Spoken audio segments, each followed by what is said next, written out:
Semi, मानो ने खाना खा लिया है? हाँ, मानो ने खाना खा लिया है। ओके।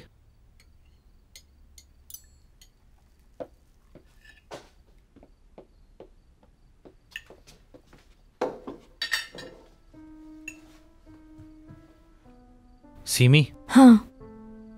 प्लीज सीमी, मुझे ये मत कहना कि तुमने मानो की रजिस्ट्रेशन करवा दी है पियानो क्लासेस में। अरे इसमें ऐसी क्या बात है हसन? मैंने अपनी बच्ची को टेक्सटाइल मिल में जाकर चाइल्ड लेबर में नौकरी तो नहीं दिलवाई है ना? यानी करवा दी है। मुझे तो ये समझ में नहीं आता कि तुम चाहती क्या हो। 1 मिनट के लिए भी मेरी बेटी को सुकून का सांस नहीं लेने देती तुम। कभी तो ये क्लास, कभी तो वो क्लास। वो छोटी बच्ची है, इतना तो समझो तुम। पता नहीं क्या प्रॉब्लम है तुम्हारे साथ। तुम्हें उसे देखना चाहिए था। क्लास टीचर ने कहा उसके कान बहुत शार्प हैं। उसके अंदर रिदम को सुनकर जो इमोशन पैदा होते हैं वो पियानो के लिए मुनासिब हैं। तुम्हें नहीं पता, सिर्फ बिजनेस कर रही हैं वो। इतनी ज्यादा फीस है उनकी, उन्हें हर बच्चे में कोई ना कोई खासियत नजर आएगी। अरे यार हसन, तुम तो एक डॉक्टर हो, तुम्हें तो ये सब बातें समझनी चाहिए, फिर भी तुम ऐसी बात कर रहे हो। हाँ सही कहा, बिल्कुल सही। देखो सीमी, मानो को डांस का भी बहुत शौक है, जिम्नास्टिक का भी शौक है, ठीक है, पेंटिंग का भी, और हमारी बेटी को तो शतरंज खेलने का भी बहुत शौक है। अल्लाह अल्लाह। यार सीमी, तुम्हें नहीं लगता हमारी बेटी कुछ ज्यादा ही जीनियस है ना? मेरे भी जहन में यही आया था, क्यों ना मानो का आईक्यू टेस्ट करवा लेते हैं, मैं यही सोच रही थी। तुम्हें जरा भी अंदाजा है कि जब मानो बड़ी होगी तो वो क्या सोचेगी तुम्हारे बारे में? वो यही कहेगी मेरी माँ जो कुछ नहीं कर पाई उसने अपना सारा शौक मुझ पे पूरा कर दिया। अपनी माँ की वजह से अपना बचपन एंजॉय नहीं कर सकी। मानो। जी मामा। इधर आओ मेरी जान, देखना तुम। हाँ आने दो उसे।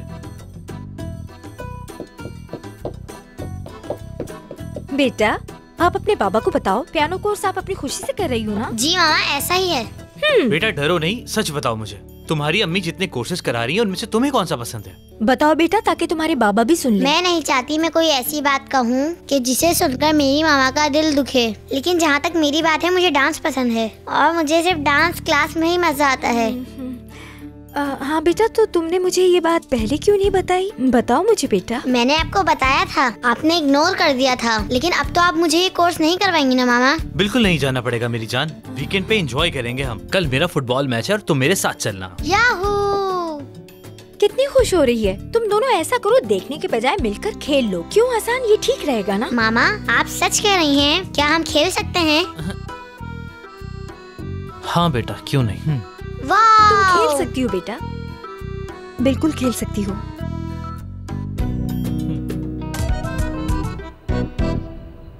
डॉक्टर की फीस बहुत ज्यादा है, लेकिन ठीक है मैनेज कर लेंगे। चेकअप में इंजेक्शन भी लगेंगे, लेकिन पता नहीं कितने के होंगे।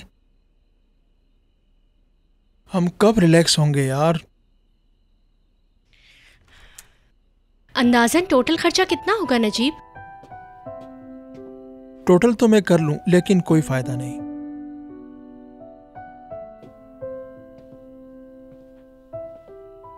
क्योंकि कभी कभार हॉस्पिटल के खर्चे अंदाजे से ज्यादा हो जाते हैं। खैर तुम फिक्र नहीं करो, हमारे घर से आगे एक टैक्सी स्टैंड है, मैं फारिग टाइम में टैक्सी चला लिया करूंगा, ठीक है ना?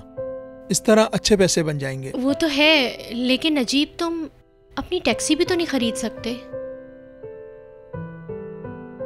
सही कह रही हो तुम, लेकिन मैं रेंट की टैक्सी चलाऊंगा, खूब मेहनत करूंगा, पैसे कमाऊंगा, इंशाल्लाह सारे मसले हल हो जाएंगे हमारे। ये नहीं हो सकता, फिर मेरे लिए कहाँ टाइम होगा तुम्हारे पास? कुछ पाने के लिए कुछ खोना पड़ता है। बहुत सारे ऐसे बच्चे हैं जिन्होंने अपनी फैमिलीज को खो दिया है, जिनका इस दुनिया में कोई नहीं है, जैसे तुम अकेले थे। अगर एक अच्छी सी फैमिली तुम्हें संभाल लेती तो कितना अच्छा होता, तुम्हारा बचपन अकेले ना गुजरता। सही कहा ना मैंने? हाँ, किसी को गोद ले लेते हैं, फिर वो हमारी ही औलाद होगी। नहीं, अपना खून अपना ही होता है अब्बा, हमारी भी अपनी औलाद होगी।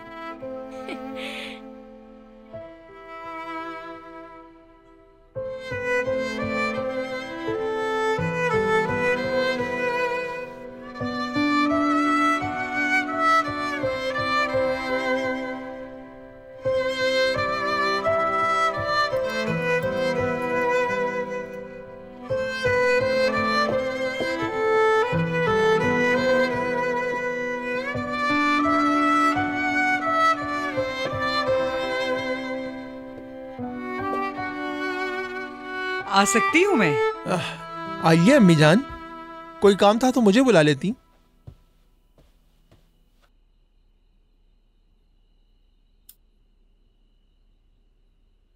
अम्मी ये क्या है?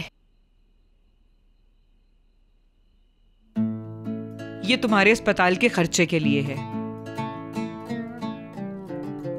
अल्लाह ताला तुम दोनों को साहिबे औलाद करे। मुझे भी नानी बनने का बहुत शौक है। लेकिन अम्मी अभी तो घर का लोन भी बाकी है।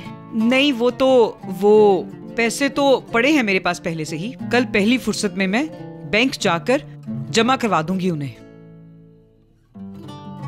और ये जो हैं, ये मैंने मुस्तकबिल के लिए रखे थे कि कभी कोई भी जरूरत पड़ सकती है। अगर ऐसा वक्त आया तो देखी जाएगी, ठीक है? नहीं अम्मी जान, ये हम नहीं ले सकते। मैं मैनेज कर लूंगा। वैसे भी मैं जॉब तो कर रहा हूँ ना, और अब मैं पार्ट टाइम में टैक्सी भी चलाऊंगा। सब कुछ आसानी से हो जाएगा, फिक्र नहीं करें। ओ मेरे बेवकूफ बेटे, कैसे समझाऊं तुम्हें? रोज बरोज तुम लोगों की उम्रें बढ़ती जा रही हैं। कहीं ऐसा ना हो तुम लोगों की उम्रें निकल जाएं और साहिबे औलाद होने का ख्वाब अधूरा रह जाए। जब तुम लोग इस तरह परेशान होते हो तो मैं तुम लोगों को इस तरह देखकर भला कैसे खुश रह सकती हूँ? जरूरत पड़ने पर चीजें इस्तेमाल ना करें तो क्या फायदा? अल्लाह मालिक है। अपने बच्चों की खुशी से बढ़कर मेरे लिए कुछ नहीं है। तुम दोनों को खुश देख के मुझे बहुत सुकून मिलता है। वैसे भी मैं बूढ़ी हो गई हूँ। अब तुम दोनों जल्दी से मुझे कोई खुशखबरी सुना दो। और चलो रखो ये। अल्लाह ताला तुम्हें खुश रखे मेरी बच्ची।